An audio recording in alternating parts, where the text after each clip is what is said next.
नमस्कार, मैं गौरी शर्मा, आपकी बायोटेक्नोलॉजी एजुकेटर। आप सभी का स्वागत करती हूँ CSIR नेट अड्डा 24/7 पे। आज की इस लेक्चर में हम बात करने वाले हैं CSIR net versus DBT JRF। कौन सा जो ऐसा एग्जामिनेशन है वो आपके लिए बेटर होने वाला है। तो आप सभी जानते हैं कि इस बार DBT 2026 जो है वो लास्ट टाइम हो रहा है और अब से दिसंबर वाले एग्जामिनेशन यानी कि CSIR नेट में DBT मर्ज होने वाला है। तो ये लास्ट अपॉर्चुनिटी हो सकती है आप लोगों के लिए DBT को क्रैक करने के लिए। तो आइए समझते हैं कि कौन सा एग्जामिनेशन जो है वो यहाँ पर बेटर होने वाला है और कौन जो है वो हाईली वैल्यूएबल है। ठीक है, तो सबसे पहले हम बात कर लेते हैं कुछ की डिफरेंसेस की कि क्या हम DBT में देखते हैं और जो हम CSIR में देखते हैं। तो यहाँ पे अगर मैं कंडक्टिंग बॉडी के बारे में बात करती हूँ जो कि DBT JRF के लिए होता है, वो है हमारा डिपार्टमेंट ऑफ बायोटेक्नोलॉजी जो कि गवर्नमेंट ऑफ इंडिया की तरफ से होता है। एंड CSIR नेट JRF को करवाता है हमारा CSIR और CSIR की कहीं ना कहीं मान्यता जो है वो बहुत ज्यादा है as comparison to DBT। Focus की अगर मैं बात करती हूँ तो हमारा जो DBT JRF का एग्जामिनेशन है वो प्योरली बायोटेक्नोलॉजी पर बेस्ड रहता है। यहाँ पर और ज्यादा चीजें जो हैं अलाइड साइंसेज की यहाँ पर एडअप नहीं होती हैं। फिर मैं अगर बात करती हूँ CSIR नेट की तो यहाँ पर ब्रॉड लाइफ साइंस, उसके साथ साथ हमारे पास क्या आ जाता है, बायोटेक के भी कुछ स्पेसिफिक टॉपिक्स जो है वो आपको सिलेबस में देखने के लिए मिलते हैं। लेवल की अगर मैं बात करती हूं तो ये मॉडरेट है, लेकिन इसके साथ काफी हाई कॉन्सेप्ट जो है वो जुड़े हुए हैं। कंपटीशन यहाँ पर लोअर है क्योंकि बहुत ही कम लोग जो है वो इसके लिए अपेयर करते हैं और वेरी हाई यहाँ पर कंपटीशन रहता है क्योंकि यहाँ पर लाइफ साइंस के बायोटेक वाले हर एक तरीके का अलाइड साइंसेज जो है वो इस वाले एग्जामिनेशन को देता है।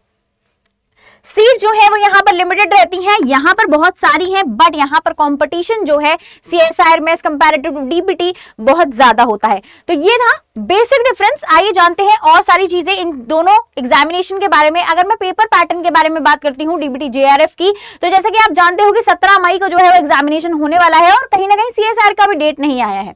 ठीक है, तो इसमें 200 क्वेश्चंस होते हैं और आपको अटेम्प्ट करने होते हैं सिर्फ और सिर्फ 100 क्वेश्चन, यानी कि आपके पास एक बहुत बढ़िया अपॉर्चुनिटी रहती है कि आप 100 क्वेश्चन को पिक कर सकते हो, 200 में से पिक कर सकते हो कि 100 क्वेश्चन हमको करने हैं और कौन से क्वेश्चन हमें करने हैं।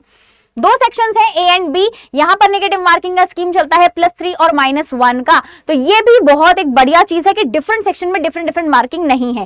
की पॉइंट है कि you can choose the best 50 in section B, यानी कि जो आपका कोर बायोटेक है। अब मान लीजिए कि आप यहाँ पर पार्ट B के बारे में बात कर रहे हैं और जो हमारा यहाँ पर सिलेबस रहता है वो बहुत ही ज्यादा ब्रॉड रहता है। तो आप इसमें से कुछ यूनिट्स को जो है वो क्या कर सकते हैं, आप अपने अकॉर्डिंग यूनिट को पिक कर सकते हैं क्योंकि कहीं ना कहीं आपको जो है वो चूज करने हैं क्वेश्चन। तो जिस यूनिट को आपको अच्छी तरीके से आता है उसमें से आप क्वेश्चन आराम से पिक कर सकते हो। ठीक है, आगे बढ़ते हैं, CSIR के बारे में जान लेते हैं। यहाँ पर जो सेक्शंस है वो 3 में डिवाइड हो जाते हैं।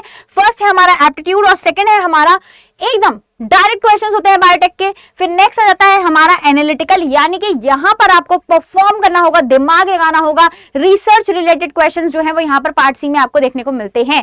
कॉमन आता है यहाँ पर मैथमेटिक्स, रीजनिंग और जनरल एप्टीट्यूड से क्वेश्चन आएंगे। ये डायरेक्ट क्वेश्चंस होते हैं। यहाँ पर कॉन्सेप्ट बेस्ड और ट्रिकी क्वेश्चंस जो है वो आपसे पूछे जाते हैं। तो यहाँ पर ये 3 है पार्ट। ठीक है, टोटल मार्क्स जो है वो 200 है और पार्शियल अटेम्प्ट जो है वो यहाँ पर अलाउड रहते हैं। ठीक है, सिंपल सा की पॉइंट है कि जो हमारा पार्ट C है वो हमारी रैंक को डिसाइड करता है। यहाँ पर भी आपको बहुत सारे चूज करने का ऑप्शन मिलता है कि आप इतने क्वेश्चंस में से इतने चूज कर सकते हो पार्ट C में स्पेसिफिकली। तो पार्ट C जो है वो आपके लिए बहुत ज्यादा इंपॉर्टेंट है और कहीं ना कहीं बहुत मार्केबल भी होता है, बहुत ज्यादा वैल्यूएबल है अगर इन कंपैरिजन टू मार्क्स देखती हूं मैं। ठीक है, तो कहीं ना कहीं यही एक पार्ट C है जो आपकी रैंक को डिसाइड करता है। ठीक है, आगे बढ़ते हैं। कोर डिफरेंस की अगर मैं बात करती हूँ कि जो चीजें मोस्ट इंपॉर्टेंट है, तो DBT में अगर हम DBT JRF को क्वालिफाई करते हैं तो ये सिलेक्शन बेस्ड एग्जाम है।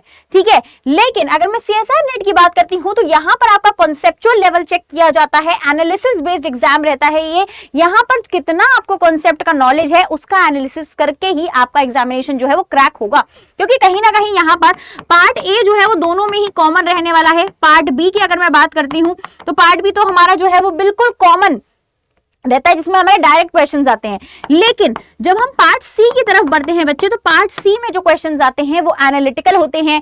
यहाँ पर आपके कॉन्सेप्ट को टेस्ट किया जाता है, कितना ट्रिकी आप कॉन्सेप्ट जो है वो समझ सकते हो। जितना कॉन्सेप्ट आपका क्लियर होगा उतना ज्यादा ट्रिकी सवाल जो है आप कर पाओगे। ठीक है, तो एक की डिफरेंस हो गया। आगे बात कर लेते हैं सिलेबस कंपैरिजन की। तो कहीं ना कहीं जो सिलेबस है ना वो ओवरलैप करता है। 70 to 80% जो सिलेबस है वो काफी हद तक सेम रहता है। Biochemistry, molecular biology, genetics, immunology, microbiology, techniques जो है वो बहुत इंपॉर्टेंट खेल खेलती हैं।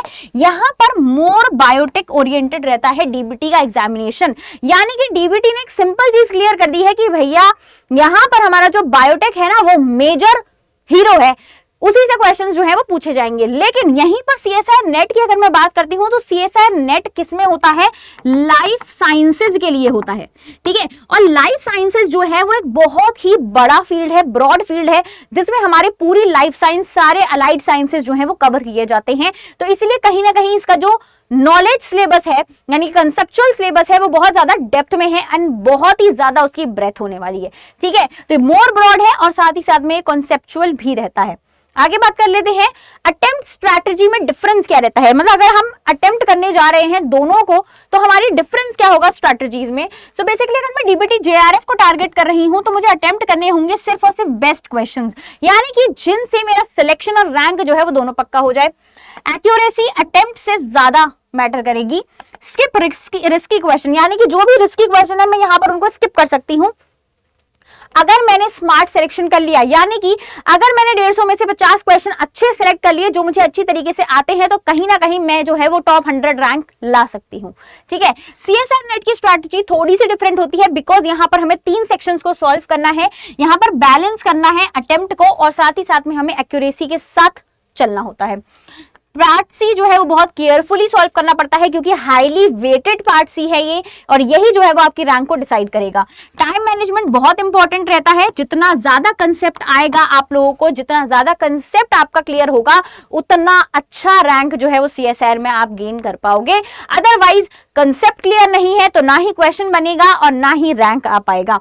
एक सिंपल सी चीज, ठीक है। आगे बात कर लेते हैं व्हिच वन इज इजियर। अगर मैं इजी की बात करती हूँ तो इसका तो कोई कंपैरिजन ही नहीं है कि ऑब्वियस सी बात है कि सीएसआर नेट जो है वो कहीं ना कहीं बहुत ज्यादा टफ एग्जामिनेशन है क्योंकि वो लाइफ साइंस की फील्ड में हो रहा है। DBT GRF is comparatively easier because you don't attempt all the question, आपको सारे क्वेश्चंस को अटेम्प्ट नहीं करना।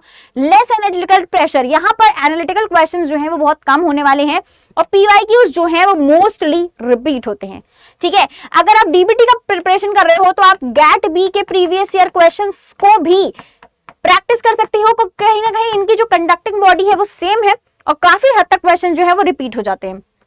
कंसेप्ट डेप्थ रिक्वायर्ड होती है जितना ज्यादा, मतलब मैं कभी नहीं कहूंगी कि सीएसआर को आप कहीं से भी पढ़ लीजिए, आपको एक अच्छा बैच परचेज करना पड़ेगा जिसमें आपको पूरा कंसेप्चुअल नॉलेज प्रोवाइड करा जा रहा है।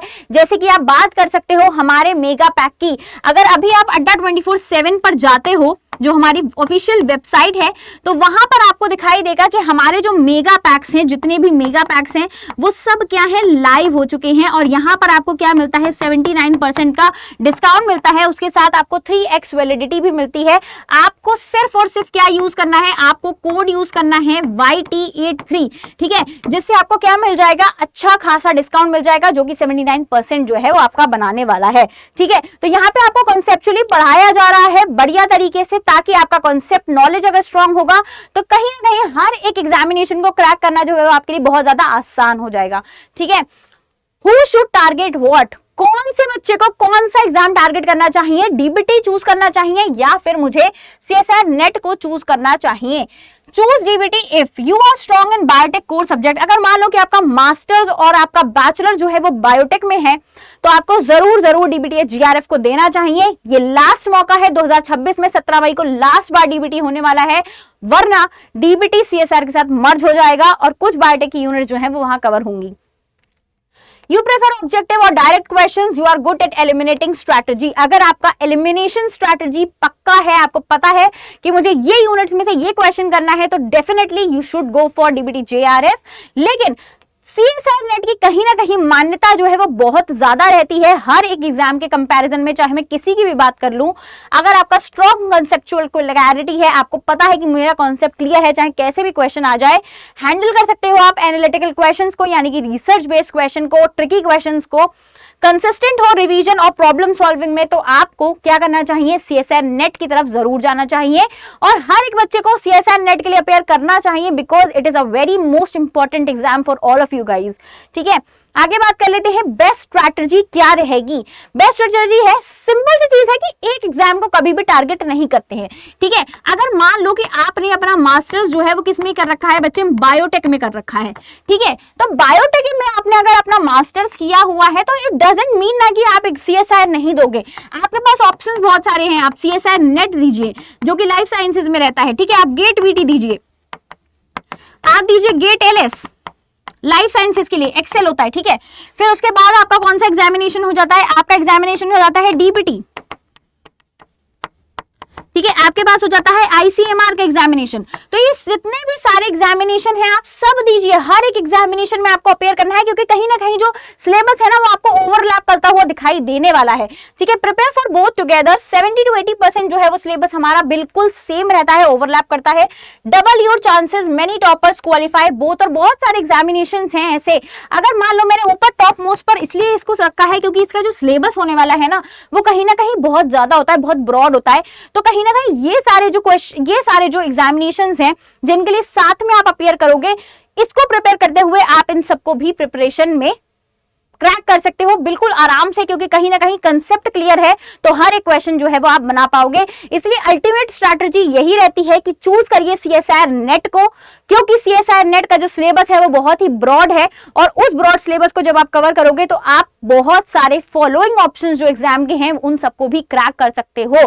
तो कहीं ना कहीं CSIR भी आपका क्लियर हो जाएगा, और साथ ही साथ में इतने सारे लिस्ट जो हैं वो आपके पोर्टफोलियो में लग जाएंगे, ठीक है। तो इसी के साथ मैं आपको एक चीज और बताना चाहती हूँ कि जो कॉमन मिस्टेक्स बच्चे करते हैं वो आपको नहीं करनी है, कि आपको सिर्फ और सिर्फ एक ही एग्जाम पे फोकस रखना है कि नहीं भाई मैं तो सिर्फ एक ही कर रहा हूं, नहीं, सब एग्जाम को सबको टारगेट करो, ठीक है। पार्ट सी पर सबसे ज्यादा ध्यान देना है, पार्ट सी इग्नोर नहीं कर सकते हो आप, DPT के लिए टेक्निक्स को नहीं कर सकते, और साथ ही साथ में PYQs तो आप किसी भी एग्जामिनेशन में छोड़ के जा ही नहीं सकते हो, क्योंकि अगर आपको यही नहीं मालूम होगा कि किस टाइप का क्वेश्चन पूछा जा रहा है तो आपको एनालाइज करना बहुत ज्यादा मुश्किल हो जाएगा। और इसी को थोड़ा सा आसान करने के लिए अड्डा 24/7 आप लोगों के लिए लेकर आ गया है त्योहार भी और तैयारी भी साथ में।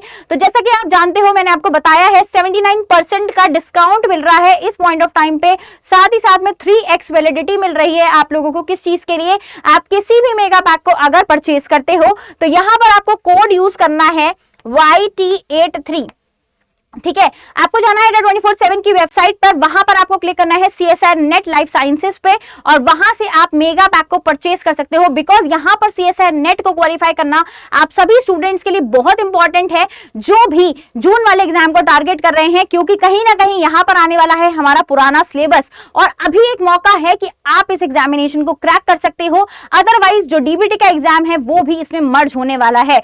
तो बिल्कुल अच्छी तरीके से एक स्मार्ट स्ट्रैटेजी के साथ इसमें तैयारी करिए हमारे साथ मिलके, और साथ ही साथ में अपनी एक सीट को रिजर्व कीजिए CSIR नेट के लिए। हम मिलते हैं नेक्स्ट सेशन में, और बताइएगा कि आपको कौन सी चीज ज्यादा इंपॉर्टेंट लगती है, CSIR नेट या फिर DBT JRF।